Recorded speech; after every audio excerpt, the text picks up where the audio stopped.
Noyabr 1822-ci il. Qarabağ xanlığı ləğv edilir. Qarabağ əyaləti yaradılır. Rus imperiyasının tərkibində.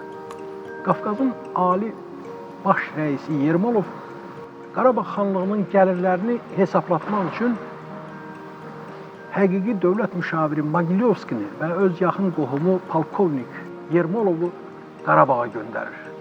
Onlar Qarabağın kameral təsviri adlı böyük hesabat hazırlayırlar 1823-cü ildə. Həmin hesabatın Şuşa şəhərinin təsviri adlı giriş hissəsində deyilir: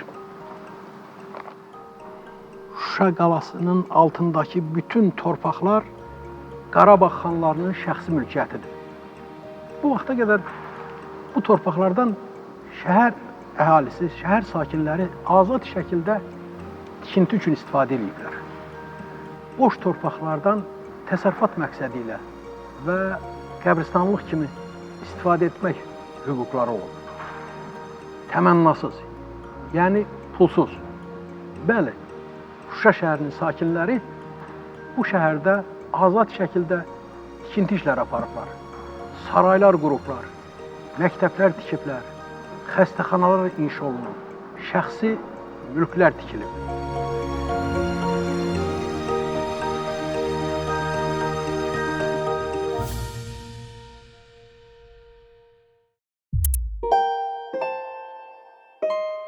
Bu tikili də Pənahəli xanın sarayıdır.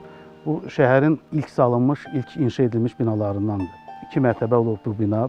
Bir çox mənbələrə görə birinci mərtəbəsində divanxana olub, ikinci mərtəbəsində saray olub. Qarabağ xanlığının əsası Pənahəli xan tərəfindən qoyuldu. Şuşa qalasının əsasının qoyulmasına qədər bildiyiniz kimi Bayat qalasının əsası qoyulmuşdu. Sonra Şahbulaq qalasının əsası qoyulmuşdu. Qala paytaxtlar strateji baxımdan bir o qədər də əhəmiyyətli olmadığına görə həmin müdafiəni tam həcmdə təşkil etmək mümkün olmurdu. O baxımdan da Pənahəli xan və onun ətrafı da o vaxtlar daha mürəkkəb relyefi olan bir ərazidə qala şəhərinin salınması axtarışında idilər və Şuşa platosunu o vaxtı müəyyən elədilər və həmin platonun üzərində qala şəhərin əsasının qoyulması qərarına gəlindi.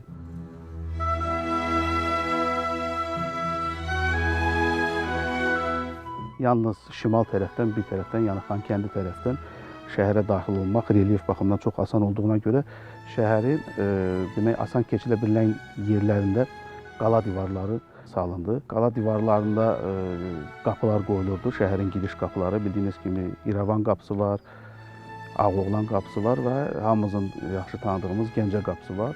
Bu adlar da həmin qapılara müvafiq olaraq həmin qapıdan Gəncə şəhərinə, İrəvan şəhərinə yol oradan gedir deyə, yəni o baxımdan verilmişdi qalaya. Həm Pənahəli xanın vaxtında, həm İbrahim Xəlil xanın vaxtında Cənubi Azərbaycana, aşağı Aran Qarabağa, bir tərəfi Gürcüstan, hardakı türklər, müsəlmanlar yaşayır. O yerlərin əhalisinin, tacirlərə, imkanlı adamlara, varlılara, torpaq mülkədarlarına xəbər salır ki, şəhər salıram. Gəlin burada obanızla bir yerdə, ailənizlə bir yerdə inşa eləyin, yaşayın, şəhəri düzəldək, dirçəldək.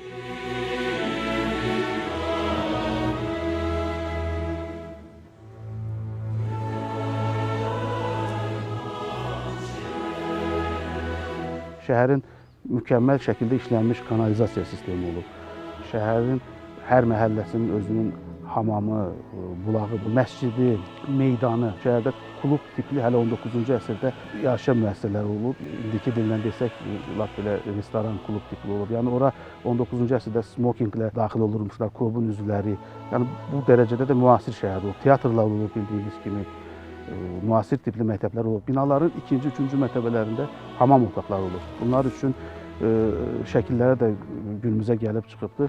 Yəni sifon tipli saldaşlardan qurğular istifadə olunub. Bütün bunlar göstərir ki, hələ 19-cu əsrdə Şuşanın mükəmməl şəkildə işlənmiş baş planı olub. 19-cu əsrin sonlarına yaxın artıq bir çox mənbələrdə də qeyd olunur ki, Şuşa şəhəri orta əsr Avropa şəhərlərini xatırladırdı.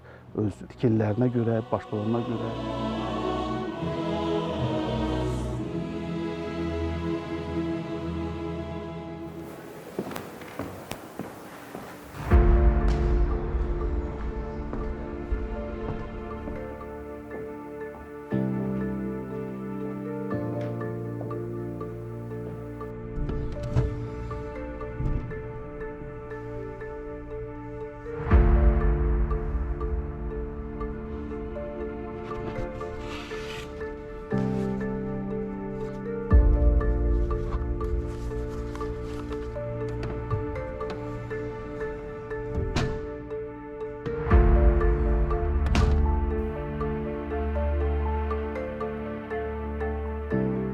arxiv sənədlərindən görünür ki, 1914-cü ilin yanvarına qədər Şuşada 3 aptek fəaliyyət göstərir.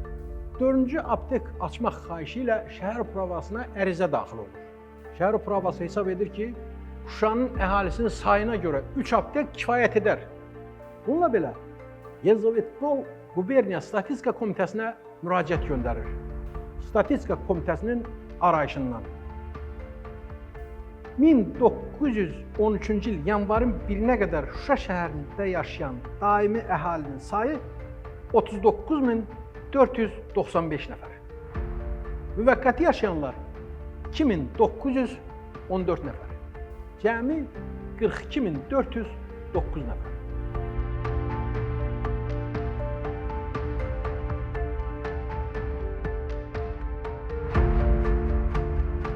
Qarabağın o Çar Rusiyasına tabe olduğu dövrdə Ruslar burada, o Rus məmurları əhalinin siyah alınmasını keçirdilər.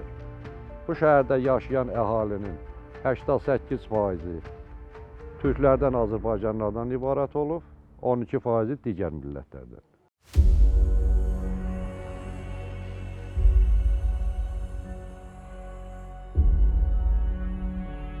1828-ci ildə ermənilərin kütləvi şəkildə Qarabağa köçürüb həyata keçirildi və sonradan məlum hadisələr baş verdi. 1905, 6, 18, 20-ci illərdə Şuşada qırğınlar baş verdi. Bu günlərdə Yuxarı Gövhər Ağa məscidinin həyətində 1918-ci ildə şəhid olmuş bizim babalarımızın qəbirləri də hal-hazırda da mövcuddur. Təsadüf nəticəsində onlar dağıdılmamışdı.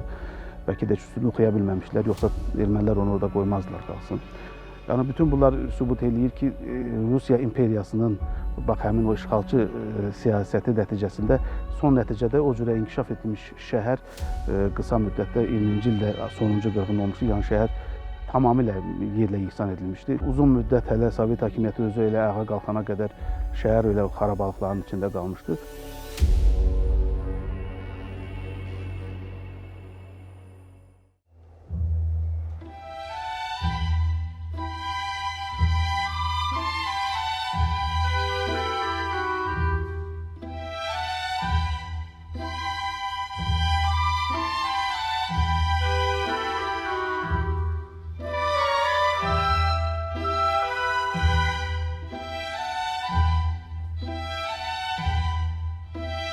Məşhur Kafkaz qəzetinin redaktoru olmuş İvan Slivitski 1857-ci ildə Şuşada olarkən yazıb ki, Tiflisin quru, toz torpaqlı yayı sizi sıxanda uzaqlığından çəkinməyin, Şuşaya gəlin. Şuşanın əsl var dövləti, sərvəti onun zirzəmilərində, bazar piştaxtalarında gizlənmir. Şuşanın əsl var dövləti onun müalicəvi təbiətidir. Mülayim, sərin klimat sizin sinənizin ağrılarını təmizləyəcək. Yorğun beyinlərinizi tamamilə ayıldacaq, təmizləyəcək. Şuşanın saf iqlimi Zaqafqaziya diyarının heç bir yerində yoxdur. Şuşanın təbiəti haqqında 19-cu əsrin ortalarında deyilən bu fikirlər yalnız 20-ci əsrin 30-cu illərində real kurorta çevrilir. 1932-ci ildə burada istirahat evi tikilir. Bir nömrəli istirahat evi.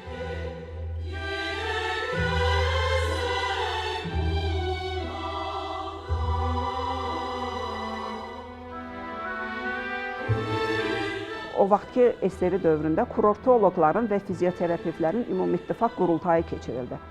O qurultayda Azərbaycanlı alimlər çox böyük cəhdlə Şuşa haqqında, Şuşanın möcüzəvi havası haqqında danışdılar və maraqlıdır ki, ona nail oldular ki, qurultay iştirakçıları proqramda nəzərdə tutulmasa da Şuşaya səyahət eləməyə qərarlaşdırdılar. Və onlar Şuşaya gələndə havanın analizini götürdülər. Uzun müddət analizlərdən sonra məlum oldu ki, Şuşanın havası dünyaca məşhur olan Davos və Kislovodsk turizm, kurort şəhərlərinin havasına bənzəyir və hətta müəyyən məqamlarda onlardan da üstündür. Məhz bundan sonra artıq bu sahədə müəyyən irəliləyişlər əldə olundu və nəhayət 1974-cü il noyabrın 4-də ümummilli lider Heydər Əliyevin təşəbbüsü ilə Şuşa şəhərində kurort sahəsində sonrakı işlərin təşkili haqqında bir o vaxtki Azərbaycan İSSR Nazirlər Sovetinin qərarı qəbul olundu.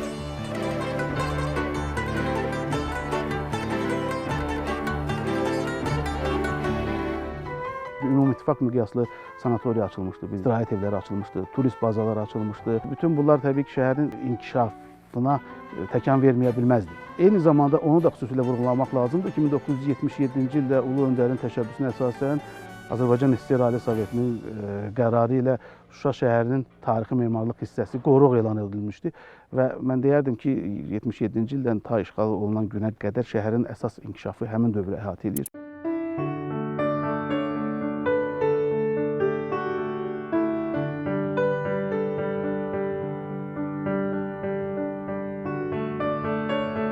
Bir Şuşa şəhər icra komitəsinin elasında mer adlandırırlar. Sədr olmuşam. Bu şəhərdə qala qapıları, qala divarları bərpa olunub qutarandan sonra mən özüm də ixtisasla memaram. Gedib gələndə nəsə bu Şuşa yazısını bu qalanın üstündə mən gördüm, özlüyümdə gördüm. Bu işin təşəbbüsü oldum. Kiril əlifbasından Şuşa sözünü bura biz quraşdırdıq. Şuşanın Azərbaycana məxsus olması bu şəkillə tanınır bütün dünyada. Yəni Şuşa Azərbaycan şəhəri.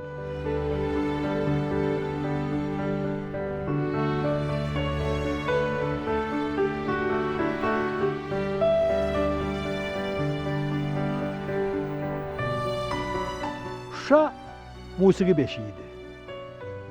Şuşa Qafqazın konservatoriyasıdır. Bu şəhərdə ilk musiqi məktəbinin yaranma tarixi də 19-cu əsrin axırlarına təsadüf edir. Xarrat Qulu Məhəmmədoğlunun yaratdığı məktəb. Sonralar bu şəhərdə musiqi təhsili peşəkar səviyyəyə qalxır. Yeni məktəblər açılır.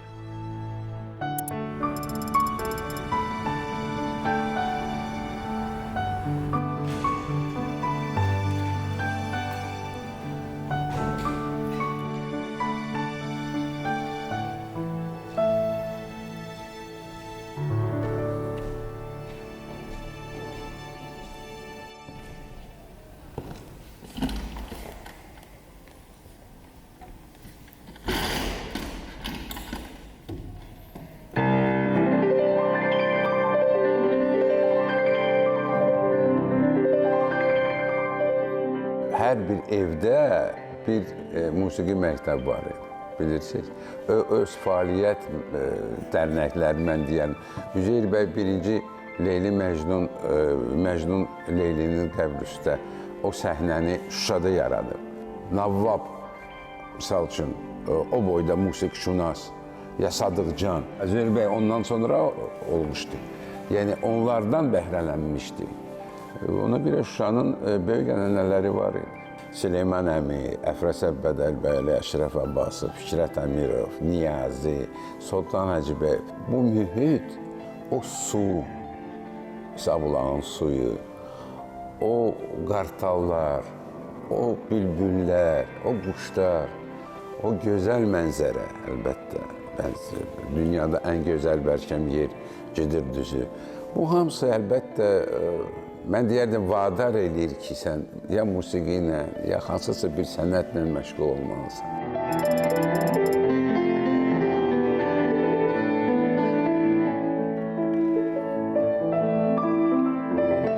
Cəmaət aşağı rayonlardan gətirib bura musiqi məktəblərindən, musiqi texnikumu vardı.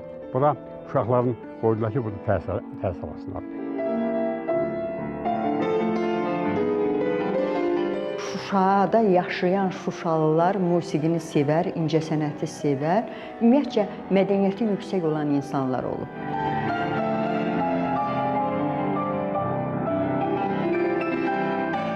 (1959-cu ildə artıq Şuşada Üzeyir bəyin ev muzeyi yaradılıb. Sonradan artıq Şuşa deyərdim ki, muzeylər şəhərinə çevrildi və bu muzeylər şəhərinə çevriləndən sonra artıq Bülbülün ev muzeyi də fəaliyyətə başladı. 3 ay deyildi, muzeydə çalışırdım. Ulu öndərimiz Heydər Əliyev Şuşaya gəldi və birbaş muzeyə gəlməli oldu. Onunla söhbət etmək, onunla ünsiyyətdə olmağın özü insanı çətinlikdən çıxardırmış. Və mən onunla görüşdükdən sonra muzeydə işləmək üçün deyərdim ki, 1-ə 100 muzeyə qarşı məhəbbətim artdı. Azından həftədə bir 50 turistə biz xidmət eləyirdik. Üzeyir musiqisi orada səsləndikcə, dinlədikcə, Arşımallan haqqında məlumat verdikcə belə bir dahi sənətkarın evində olmağı görürdüm ki, doğrudan onlar da fikirləşirdi ki, balaca bir kiçik bir şəhərdən belə bir dahi şəxsiyyət çıxıb. Və o dahi şəxsiyyətin çıxmasında mən deyərdim ki, Şuşanın görkəmli nümayəndələrinin də böyük rolu olmuşdu. Xurşudbanu Natəvan kimi bir xanımın ona xeyir-dua verməsi, Haqverziyevin tamaşalarında iştirak etməsi, muğam gecələrində, milli məclislərdə də, musiqi məclislərində iştirak etməsi, kənardan dinləməsi Üzeyir bəyi də sevdirmişdi musiqiyə. Şuşada Avropa mühiti də var idi. Opera hardan gəlir? Avropadan gəlir. Simfonik musiqi Avropadan gəlir. Və orada bu çox dahi insanlar, onlar gözəl bir, vahid bir sistem alındı. Operadır, simfoniya, muğam simfoniyası. Fikrət Əmirovun Şur, Kürüd oxşarı, Niyazın Rastı bəstəkarlar muğamdan bəhrələnirlər və gözəl şedevr faktiki olaraq yaradırlar.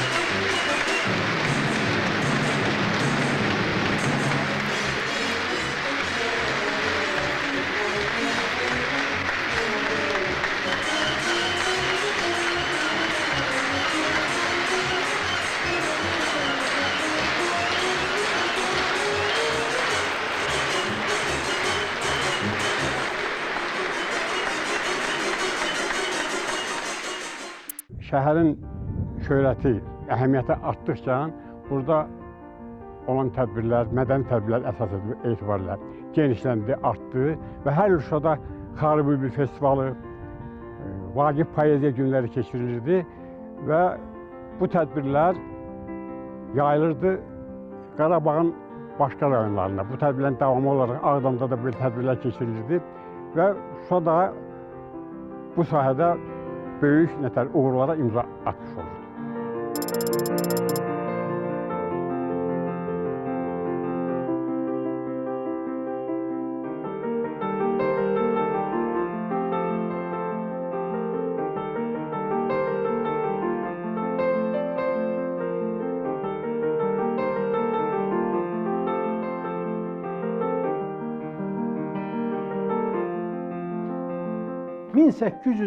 ...1861-ci ilin mayında Şuşa qəzasının rəisi Bakı Məktəblər Direktorluğuna məktub yazır. Yazır ki, hələ 1849-cu ilin mayından bu şəhərdə müsəlman məktəbi fəaliyyət göstərib. Amma həmin məktəb son 12 ildə Şuşa bəylərinin könüllü şəkildə ödədiyi 425 gümüş rubl iyanə hesabına yaşayıb. Qəza rəisi xahiş edir ki, bundan sonra bu məktəb də dövlət tərəfindən maliyyələşdirilsin. Sonra yazışmalar başlayır. Bu bir başqa mövzudur. Sadəcə xatırlatmaq istədik ki, hələ 1849-cu ilin mayından bu şəhərdə müsəlman məktəbi fəaliyyət göstərib. Şuşada həm rus dilində, həm Azərbaycan dilində təhsil olub. o qədər müəllimlərin bir-birinə qarşı sayğısı uşaqlara da keçmişdi. Bizim müəllimlərə olan xüsusi hörmətimiz, indinin özündə belə illər keçsə də o müəllimlərə qarşı olan rəğbətimiz ömür boyu bizdə davam edib.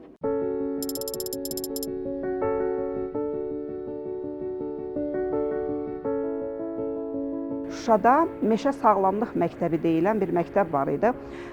Əhməd bəy Ağaoğlunun mülkündə yerləşirdi, qədimi bir binada yerləşirdi. O məktəbin özəlliyi nədən ibarət idi?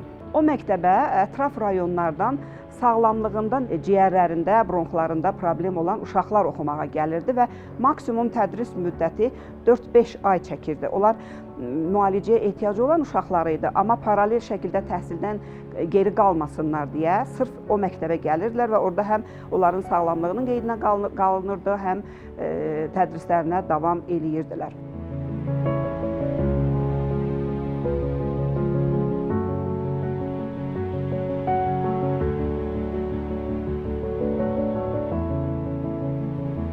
Arxiv sənədi, akt.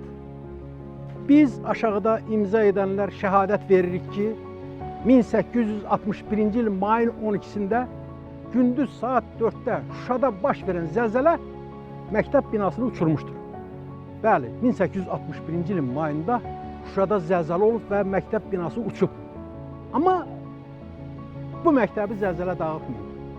Bu, 1992-ci ilin işğalının yadigarıdır.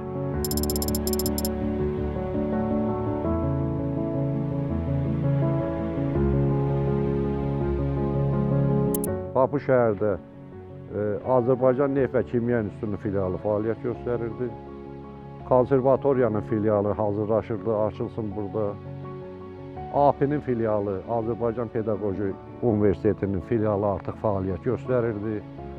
Musiqi texnikumu, orta məktəblər, internat məktəblər, 7 illik musiqi məktəbi, məktəblər sayı hesabı yox idi. Ona görə də bu şəhər həmişə sayılır Ziyalılar şəhəri. 1888-ci ilin avqust ayı. Səfərə hazırlaşırdım. Şuşa ilə Peterburqun arası 3500 kilometrlik bir məsafədir.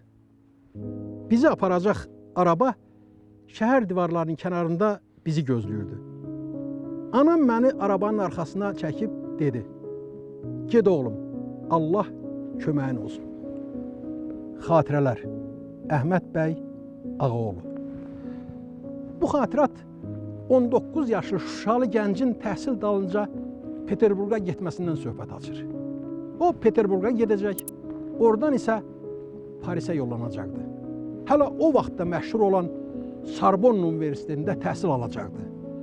Şuşa Realni məktəbinin ilk Azərbaycanlı məzunu kimi və sonra Sorbonne diplomu ilə Şuşaya qayıdıb elə həmin məktəbdə fransız dili müəllimi kimi fəaliyyət göstərəcəkdi.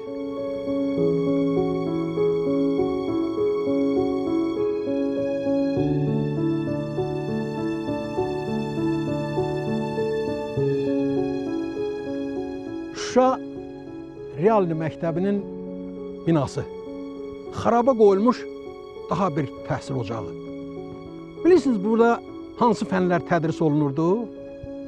Dini etiqadlar, Rus dili və tarix, təbiətşünaslıq və coğrafiya, rəsm, xarici dillər, fransız və alman dilləri.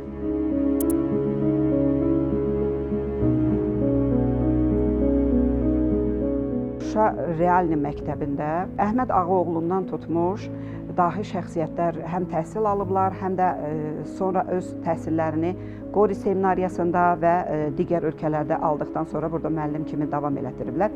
Ümumiyyətlə, mən demək istəyirəm ki, hətta Real məktəbi yeganə binalardandır ki, işğal dövrünə qədər aidiyyatı üzrə istifadə olunub. Yəni, bir müddət sonra artıq Şuşada Zaqafqaziyanın ilk şəhər məktəbi açılıb, sonra Qızlar məktəbi, Rus-Tatar məktəbi, müxtəlif dillərdə məktəblər olub, hətta erməni dilində, rus dilində məktəblər olub, internat məktəblər olub. Amma buna baxmayaraq, bu binadan sırf təhsil məqsədi ilə istifadə olunub və işğal gününə qədər internat məktəbi kimi bu binada təhsil verilib şagirdlərə.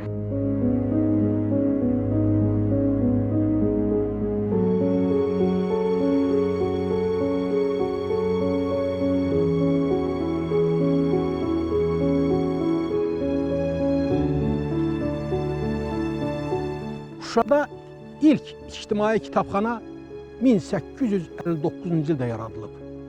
Bununla da bu şəhərdə kitabxana mədəniyyətinin, kitabxana ənənəsinin əsası qoyulub. Amma o kitabxana indi yoxdur. Dağıdılıb 1992-ci ildə. Arxa planda olan bina Natəvanın ev muzeyi olub. İndi bu kökdədir. Burada isə Şuşa mədəniyyət evi olub. O da yoxdur. Dağıdılıb. Yer üzündən silinib.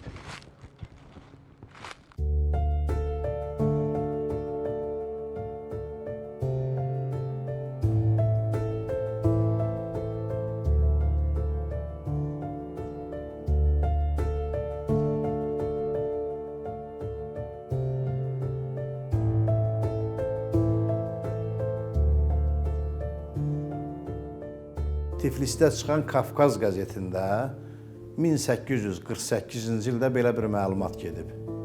Şuşada tamaşaya baxdım. Onu deyən, yazan jurnalist, hətta Şuşada teatr truppası ilə birgə sirk truppası da olduğunu qeyd edib. Şekspirin Otellosu ilk dəfə Şuşada oynanılıb. Xuşban Natəvanın qızı Xanbişənin evində. Şuşada həmişə teatr mühiti olub. Yerli həvəskarların sayəsində bütün janrlarda tamaşalar hazırlanıb. Hətta opera tamaşaları da hazırlanıb. Şuşa Dövlət Musiqili Dram Teatrı fəaliyyət göstərib. Üzeyir bəyin sağlığında Üzeyir bəyin adını daşıyıb. Amma Üzeyir bəy dünyasını dəyişəndən sonra, o vaxt Nazirlər Sovetində o sərəncam imzalanıb, maliyyə çətinliklərinə görə Şuşa Dövlət Musiqili Dram Teatrının fəaliyyətinə xitam verilsin. Mən Şuşaya 80-ci ildə işləməyə gedəndə, mən bu tarixlə maraqlandım, yerli teatr sevərlərlə, həvəskarlarla söhbət elədim. Dedim, biz Şuşada teatr açmalıyıq. Biz dərsimizi keçirdik.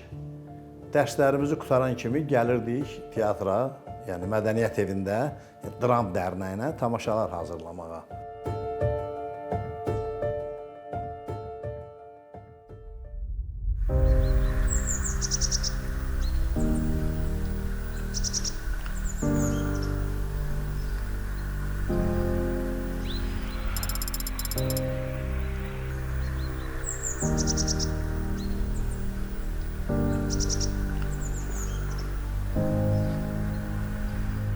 Şuşa həm də müqəddəs ibadət evləri, məscidlər şəhəridir. Aşağı Gövhərağa məscidi xarabalığa çevrilib.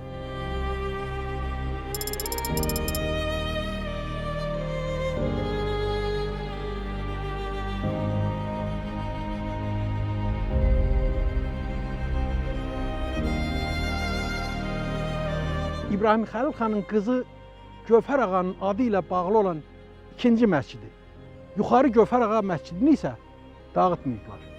Ona görə yox ki, Allah evidir, ibadət evidir. Ona görə dağıtmayıblar ki, bu məscidi İran məscidi elan ediblər. Halbuki, məşhur Rus hərb tarixçisi Vasili Potto 19-cu əsrdə nəşr etdirdiyi Qafqaz müharibəsi kitabında bu məscidi də, onun üstündəki Şuşanın tarixi ilə bağlı kitabəni də öz gözləri ilə gördüyünü yazır. Çünki Şuşada dini inanç məsələlərinə xüsusi əhəmiyyət verilirdi.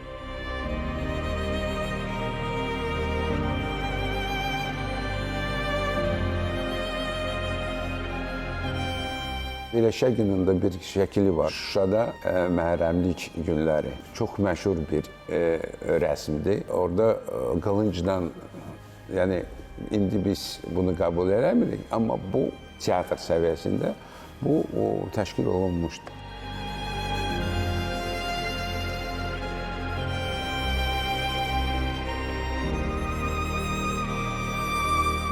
İbtidai məktəb olmamışdan əvvəl bu şəhərin məscidlərin, mədrəsələrində öyrədiblər uşaqlara fars dili, ərəb dili, fransız dili, səma cisimləri, ondan sonra xəttatlıq, musiqidən dərs deyiblər, həndəsi öyrədiblər, həndəsi cisimləri və beləliklə bu şəhər əhalisində təhsilə bir yönəltmə, təhsilə yönləndirmə mənbə olub, bünövrə olub. Şəhərin Çuxur məhəlləsindəyik və Çuxur məhəlləsinin məscidi adlanan xarabalığın qarşısında durmuşuq. Bir əsr yarıma tarixə malik olan məscid sağ-salamat qoyub biz getmişik. Təəssüf ki, şəhərimiz işğal olunub. İşğal dövründə bizim növbəti uçurulan, xaraba günə qoyulan məscidlərimizdən biridir.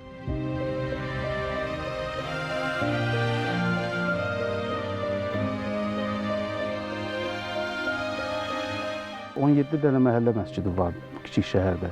3 cümə məscidi var, pirlər var, karvansaraların daxilində məscidlər var.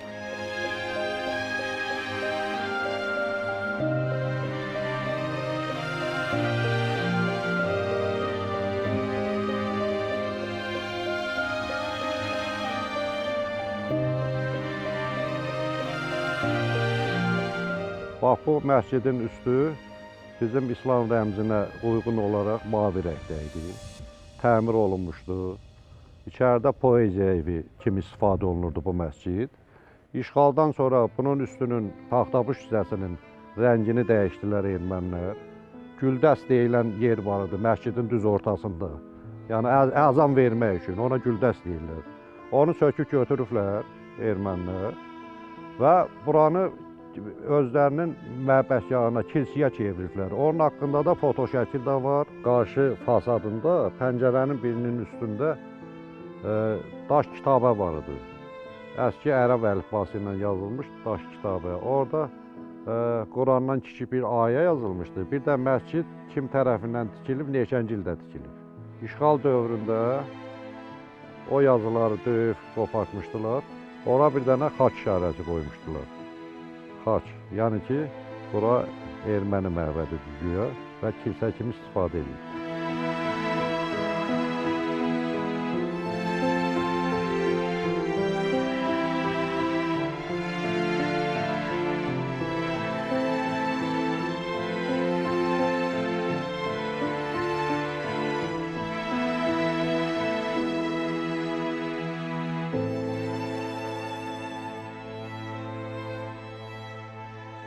...1992-ci il mayın 8-dən Şuşada 4200 şagird dərslərini yarımçıq qoymalı olub. Çünki Şuşada bütün məktəblər fəaliyyətini dayandırıb. Böyük faciə baş verib. Bunun adı işğaldır. 20-ci əsrin sonlarının işğalı.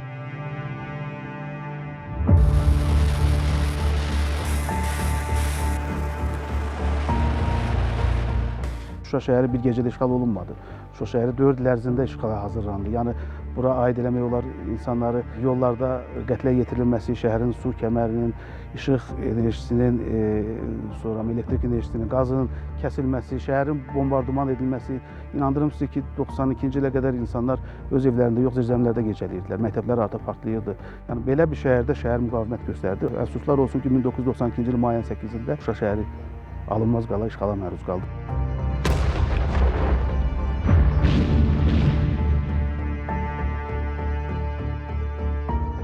Şuşada profesional rəssam kimi işləməyə bizə qismət olmadı.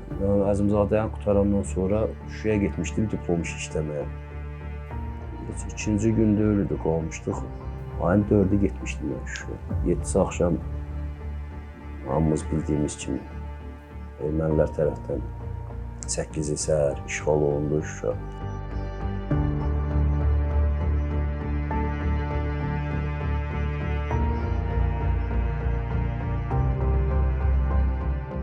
Artıq Şuşanı tərk edirik.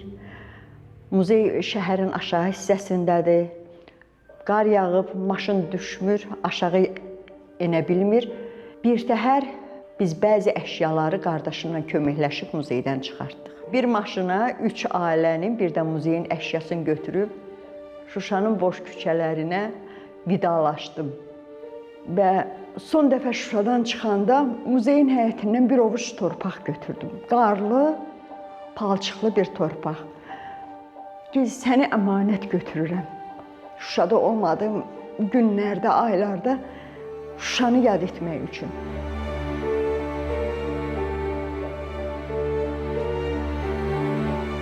Tamaşa oynaya bilmədik Şuşada.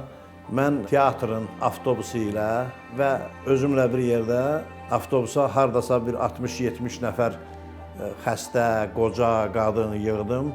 Yəni şəhəri biz tərk elədik, belə tərk elədik. Ermənilər şəhəri darmadağın etməyə başladılar. Çünki onların məqsədi Şuşa şəhərini qədim erməni şəhəri kimi təqdim etmək idi və onun üçün nə lazımdır? Onun üçün şəhərdə Şuşanın Azərbaycana məxsus olmasını təsdiq edən abidələrin məhv edilməsidir.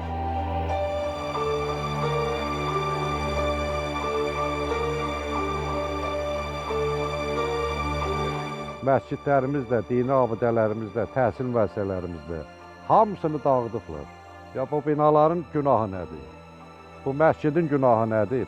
Baxı buna biz Allah evi deyirik. Bura insanlar dini ibadətə gəliblər. Bunları niyə uçurdursan?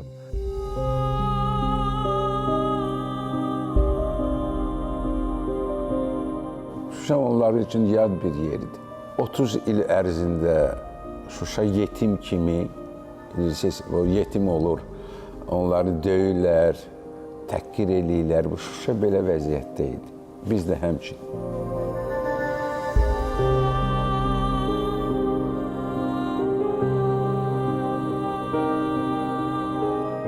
Erməni işğalçıları memarlıq incilərimizdən adicə tikinti materialı kimi istifadə edirlər. Onlar binaları söküb aparıb tikinti materialı kimi istifadə edirlər. Sökə bilmədiklərini damını uçurdular ki, təbiət uçursun, qar yağsın, yağış yağsın, onun dibinə sökür və bu 30 ildə təbiət də öz işini gördü, yəni baxımsızlıq da öz işini gördü.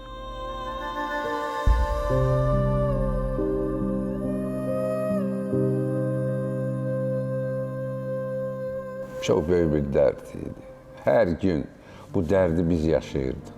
Yazıq Süleyman əmi deyirdi ki, mən yəqin görməyəcəyim Şuşanı. Vasif adı Gözəlov. Onlar yaralı-yaralı getdilər. Bax, məni yandıran odur. Onlar görmədilər, Azad Şuşanı görmədilər.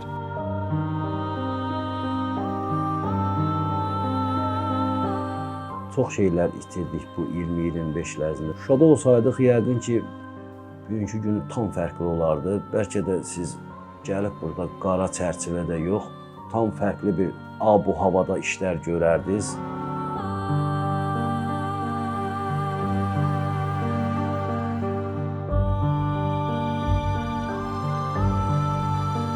Biz düşünürdük ki, 3 ay, 5 aya vətənə qayıdarıq.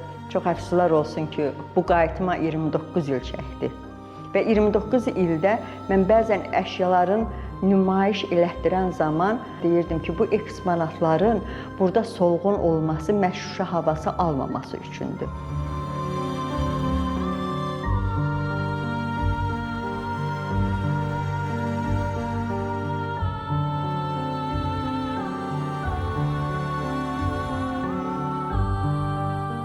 Şuşa canlıdır, Şuşa özü də təslim olmalıdır, Şuşa özü də müqavimət göstərdi, Şuşa özü bu 30 ildə bizləri gözlədi.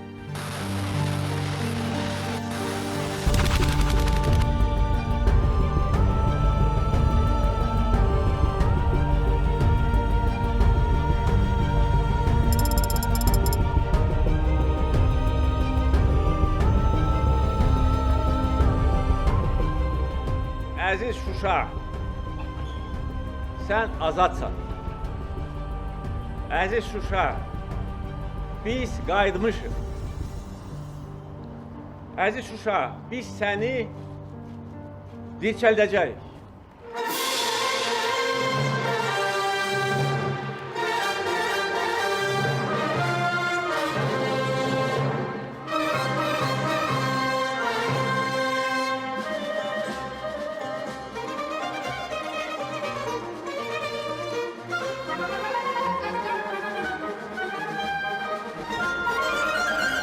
İndi Şuşada tikinti quruculuq işləri gedir.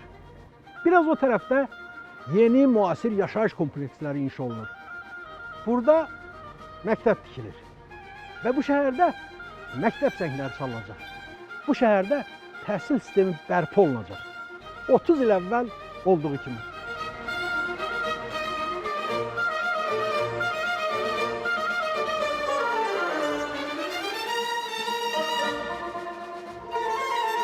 Orta məktəbin artıq yekunlaşmaqda olan binasını biz görürük. Zəfər yolunun çəkilişi hansı mürəkkəb relyeflərdən keçib, işıq dirəklərinin, elektrik xətlərinin şəhərdə 24 saat demək olar ki, iş gedir. Artıq yaşayış binalarının bünövrəsi qoyulu bilmiş yaşayış binasının. Memarlıq abidələri bərpa olunur, özü yüksək səviyyədə bərpa olunur, həssaslıqla yanaşılır. Azərbaycan xalqının bir dəfə can atdığı odur ki, hər kəs öz sahəsində bu inkişafa, bu tikintiyə, bu bərpaya bir töhfə versin.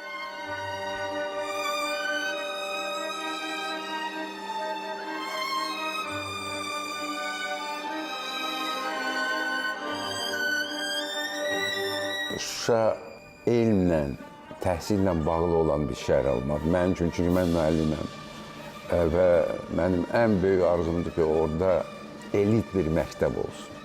Elit. Və hər şey qoy orada yüksək səviyyədə olsun. Binalar, küçələr, təhsil, səhiyyə, hər şey.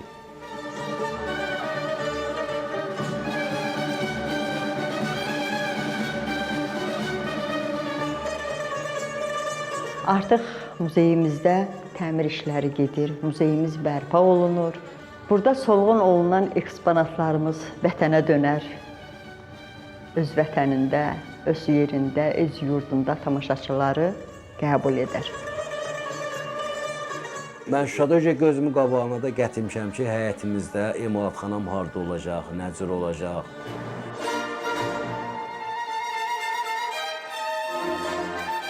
Möhtərəm Prezident Azərbaycan mədəniyyətinin paytaxtı elan edilmişdir. Və bu hər bir şey deyil. Şuşa eyni zamanda mədəniyyət sahəsində yox, mən hesab edirəm ki, həm də kurort sahəsində böyük inkişafa nail olacaq, turizm sahəsində böyük inkişafa nail olacaq və müasir bir şəhərə çevriləcək.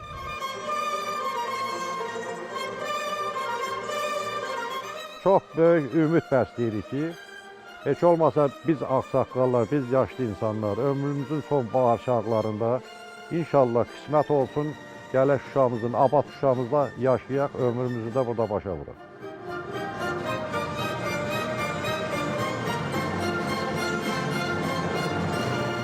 Mən ilk öncə orada axan şəhidlərimizin qanı qarşısında baş əyirəm. Qazilərimizə can sağlığı arzulayıram. Ali Baş Komandanımız var olsun ki, belə bir addım atdı. Biz bugün qürurla deyirik, Şuşa bizimdir, Şuşa Azərbaycandır.